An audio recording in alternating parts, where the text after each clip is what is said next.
Hi y'all, Carrie Stevens here. I want you to think back to the last 3 presentations that you've heard. These can be meetings, these can be lectures, these can be talks.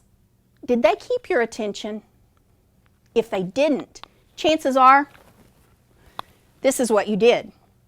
You checked a message, you started texting people, you actually deliberately chose to not listen to those people.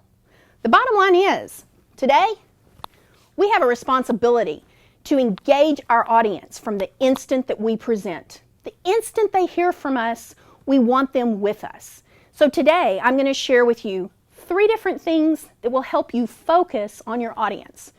I call it my ATM process. We're going to assess, we're going to tailor, and then we're going to make it really relevant. All of this has to do with audience focus. So first of all, assessment is something that many of you have heard about. You do research on who's in your audience. Sometimes it's really tough because your audience varies a lot. But I want you to go beyond just figuring out who's there. Figure out, why did they come to that talk? If you're giving a presentation, they're there for a reason. Now, sometimes in a college classroom, you have a captive audience.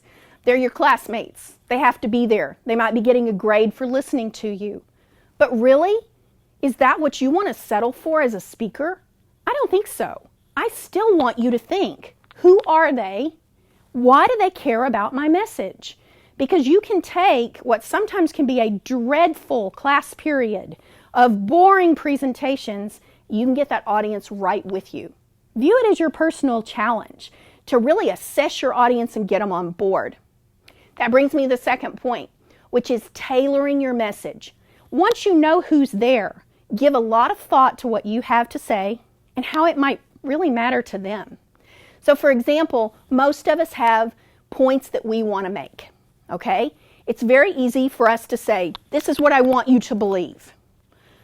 But if I don't then turn around and tell you why it matters to you, you won't necessarily take my word for it. This is what tailoring is all about. And I would encourage you to look beyond just content tailoring, but think about the vocabulary that you use. One of my graduate students recently heard me give a talk at a conference, at an academic conference, and it was about my research. And the same week, I actually gave a similar lecture in my undergraduate classroom and in my graduate class. And she came to me afterwards and she said, wow, it was like I was listening to 3 different people. You know, in the undergraduate classroom, you talked about redundancy and we did these activities and we were, talking about it from a very practical standpoint. In the graduate class, we also had a bunch of practical implications, but we talked a lot more about the theory and about how we can dig deeper into this concept. And then the academic conference, it was like you were speaking a different language. Your vocabulary came across as much more sophisticated. You used big words. But you know what? The bottom line is, that's what that audience expected. They were an audience of my research peers.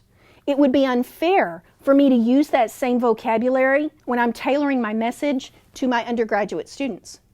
So I think this tailoring notion is something lots of people forget. It's language, it's content. It's so important if we want to engage our audiences.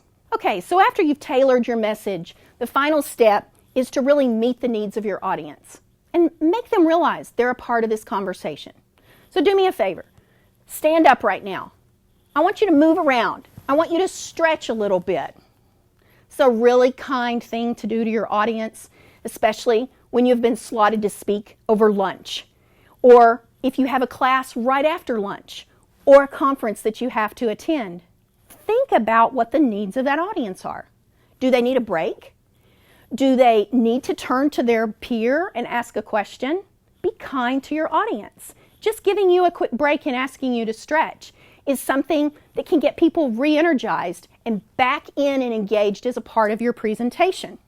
So another example of meeting your audience's needs has to do with a crystal clear call to action. So imagine as you're ending your presentation, looking out at your audience, you have people raising their hands saying, how can I get involved? Or have you thought about tweeting about this? Do you have a blog that I can follow?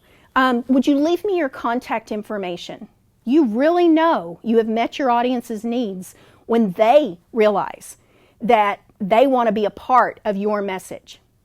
So to end, let me just remind you of this ATM process. You're going to assess that audience. You're going to really tailor your message and your language to meet their needs. And that leads you to ultimately meeting their needs. So have fun with this and really work hard to engage your audiences. Take care.